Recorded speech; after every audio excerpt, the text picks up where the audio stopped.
la famille, ça me fait plaisir de vous retrouver pour cette nouvelle vidéo. On va aller faire un petit tour ensemble aujourd'hui, parce qu'il faut que je vous raconte un peu ce qui s'est passé ces derniers temps. Eh bien, une aventure, une péripétie qui a failli, je dirais même, tourner au cauchemar. Mais avant de rentrer dans tous les détails, je tiens à vous dire que le garage qui vendait cette voiture n'était pas au courant, donc c'est pour ça que je ne vais pas le citer, je ne vais pas lui faire de mauvaise publicité. Il a acheté une voiture sans savoir tout ce que je vais être amené à vous raconter dans quelques minutes. Ça me semble important de pouvoir te le partager en vidéo sur la chaîne. Pourquoi? Parce que je me suis rendu compte que beaucoup de personnes se posaient des questions et aussi malheureusement ont déjà vécu des épisodes comme j'ai failli le vivre.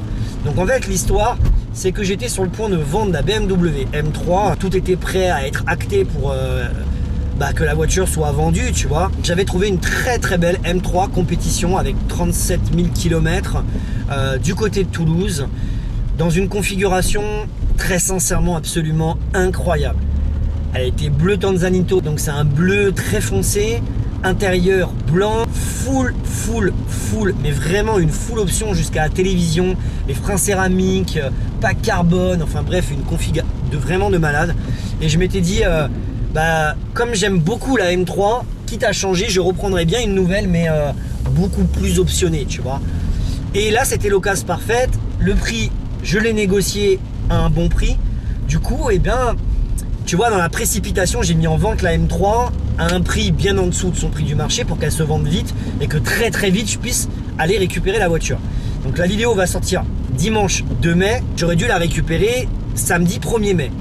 L'anecdote, c'est que la semaine dernière, à la base, j'avais prévu de te faire une vidéo où j'allais t'annoncer que j'avais vendu la BM et que je t'annonçais également que j'allais racheter une nouvelle voiture. L'ironie du sort, c'est qu'en ayant tourné la vidéo, malheureusement, la caméra, la carte SD de ma caméra a bugué. J'étais dans l'impossibilité d'extraire les fichiers qui étaient sur la SD et je n'ai pas pu sortir de vidéo la semaine dernière.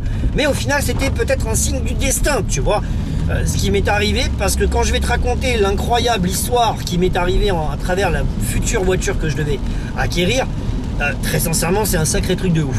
Donc l'histoire, c'est la suivante. Je vois une BMW, je la négocie au bon prix. La config, je te l'ai déjà donné tout à l'heure dans les grandes lignes. Au moment où je lui demande de m'envoyer l'historique de l'entretien, ce qui est très bien chez BMW, c'est que tout l'historique est dans le carnet d'adresse. Et là, je découvre ça.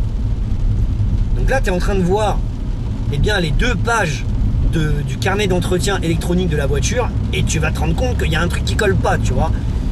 3 révisions en 2017 avec des kilométrages similaires, voire 1 km de plus. Bref, donc j'ai appelé mon ami Francis du MSE Drive. Je lui ai demandé d'enquêter sur cette voiture en lui donnant le numéro de VIN. Il a contacté une personne qui est sur Stuttgart en Allemagne et il contacte BMW pour avoir des infos sur la voiture. Et là, bas de délire, j'apprends que la voiture a eu un carton. Je ne sais pas si le carton est un petit accident sur un parking ou si c'est un gros accident, mais en gros le discours que BMW Allemagne me dit, c'est attention, cette voiture elle pue. Comme je suis quelqu'un d'un peu borné et quand j'ai envie de quelque chose, je me donne les moyens de l'avoir, tu vois. Je m'étais dit, je veux quand même enquêter de savoir si c'est pas un petit carton sur un parking ou si c'est vraiment un gros carton, tu vois. Là, je demande à un autre ami qui travaille, qui a accès à des logiciels professionnels comme Istovec, d'enquêter sur la voiture. Et il s'avère que la voiture est partie en Roumanie. Ok, du coup on continue un peu mon investigation. Au passage, je tiens à dire un grand merci à BMW France, officiel, parce que je les ai appelés au service client. Mis à part m'avoir dit la date de première mise en service et l'origine de la voiture, ils m'ont absolument pas alerté sur la voiture en elle-même. Alors je sais pas s'il y a des raisons juridiques à tout ça, mais bon, quand tu achètes une bagnole, j'aurais aimé être au courant de tout ce que je viens de te dire, parce que peut-être que toi qui envisages d'acheter une voiture, tu ne feras pas toutes les démarches que moi j'ai entrepris et pour le coup tu verras l'ironie du sort. Je contacte Kevin Tasnier que vous connaissez sur sa chaîne YouTube, je mettrai le lien dans la description de la vidéo, de manière à avoir des informations à BMW Belgique. Je contacte BMW à France qui m'envoie des informations sur la voiture et là, ironie du sort, je reçois le rapport de chez BMW et je découvre que cette voiture est partie en Roumanie pour être complètement refaite. Tous les éléments de carrosserie extérieure ont été refaits. les calculateurs d'airbag refait, le volant refait, l'airbag du volant refait, le rideau latéral, les sièges, les intérieurs, toute la voiture jusqu'au faisceau électrique, il ne restait plus que le haut moteur d'origine. Déjà même tu te dis comment est-ce que c'est possible que la voiture ait été remontée. Le problème c'est que je n'étais pas au courant de ça avant achat et le vendeur qui me vendait la voiture à Toulouse ne l'était pas au courant non plus. Donc autant te dire que si je n'avais pas fait toutes ces démarches, je m'étais retrouvé avec une vraie merguez. Et surtout une voiture invendable, clairement, parce que c'est une voiture qui vaut pas plus de 35-40 000 euros, tu vois. Donc quand tu la payes 70 000 euros, c'est pas la même chose. Ma décision est prise, forcément je n'achète pas la voiture, mais j'attends le retour du vendeur. Le vendeur prend contact avec moi et il me dit écoute voilà le rapport, et sur le rapport que lui m'envoie il manquait 10 pages. Donc je commence à monter un peu en température, je lui demande, je monte un petit peu en température et je lui demande si effectivement il n'était pas au courant de la magouille de cette voiture qui avait complètement été remontée. Le vendeur avait l'air un peu désappointé et de bonne foi, il a bien compris que je n'achèterais pas la voiture. Mais moi il y a un truc qui me faisait vraiment chier en fait dans tout ça, au-delà du fait que j'étais sur le point de vendre la voiture, que j'avais trouvé une nouvelle et de tout ce que je viens de te raconter, c'est pas ça qui me faisait le plus chier en fait. Ce qui me faisait vraiment chier, c'est de me dire qu'il y a une personne en France qui va acheter cette voiture, qui va pas faire toutes les démarches que moi j'ai entrepris et qui va se rendre compte qu'en fait il va acheter une vraie merguez. Et en plus au prix d'une voiture vendue sur le marché, tu vois. Pour moi c'était vraiment quelque chose que je vivais très mal. Je n'arrivais pas à l'accepter, tu vois.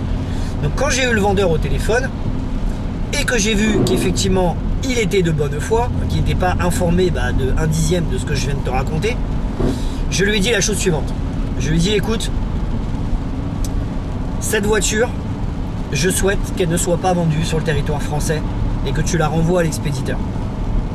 Si tu ne le fais pas et si tu ne retires pas les annonces de vente de ce véhicule dans les 24 heures, je sortirai une vidéo où je mettrai en avant ton garage, et pas pour lui faire de la publicité dans le bon sens du terme, mais surtout pour démolir ton garage parce qu'il est inacceptable que cette voiture soit vendue à une personne. Mes propos étaient, je le reconnais, très sincèrement un peu durs, mais je suis quand même relativement fier parce que le vendeur déjà a présenté ses excuses. Ça c'est le premier point, ça montre qu'il était de bonne foi. Mais deuxièmement, il a spontanément accepté de supprimer les annonces du véhicule et de négocier pour faire rapatrier cette voiture en Roumanie pour qu'elle rentre de là d'où elle vient. Et je suis content parce que ça c'est grâce à votre soutien, c'est grâce au fait que vous me suivez sur les vidéos que je vous partage, les différents tunings que je peux être amené à faire sur mes voitures, mes rallyes que j'organise avec Love Car Event et l'influence que vous m'offrez, si je puis me permettre l'expression, en me suivant à la fois sur Instagram, à la fois sur TikTok, à la fois sur YouTube. Donc je tenais à vous dire vraiment un grand merci. Je tourne une vidéo un peu comme ça, freestyle, qui n'était pas spécialement prévue. Je sors pendant le confinement, j'essaie de rester dans les 10 km pour pouvoir vous donner un peu tout ça. Mais quand vous achetez une voiture, soyez très vigilants. Il y a un dicton qui dit quand il y a un doute, il n'y a pas de doute.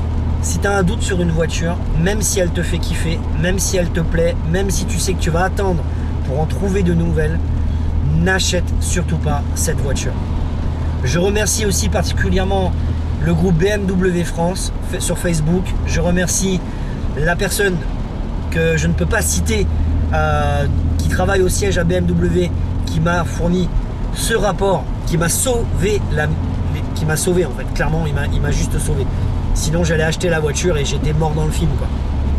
Et merci aussi à tous les passionnés de la grande famille qui est BMW de m'avoir aidé à sentir un peu le filon, et à tous les copains qui m'ont aidé pour identifier cette merguez. Mais surtout merci à toi qui me suis maintenant depuis 4 ans, parce que en me suivant tu m'offres un peu de légitimité, et dans un cas comme celui-ci, très sincèrement je suis tellement fier d'avoir utiliser cette influence pour que le garage retire ses annonces de vente et que cette voiture sorte du territoire français, parce que sinon il y aurait eu quelqu'un qui se serait fait bananer. Donc J'ai gardé la M3, j'ai réussi à faire annuler le contrat de vente. Je suis très content de l'avoir gardé parce que là, je vais profiter pour vous faire je vais dire une grossièreté, un beau tuning. Et j'espère que vous allez le kiffer parce que vraiment, là, c'est trop la guerre. Sur ce, je te souhaite un très bon dimanche. Je vais pas continuer plus longtemps parce que je veux pas que la vidéo dure des heures et des heures. Mais encore merci à toi de me soutenir, merci à toi pour tout ce que tu fais dans tes commentaires, tes likes, tes dislikes, tes bons commentaires, tes mauvais commentaires. Tous les commentaires sont bons tant qu'ils sont faits avec bon cœur. Sur ce, bon dimanche à toi et encore merci.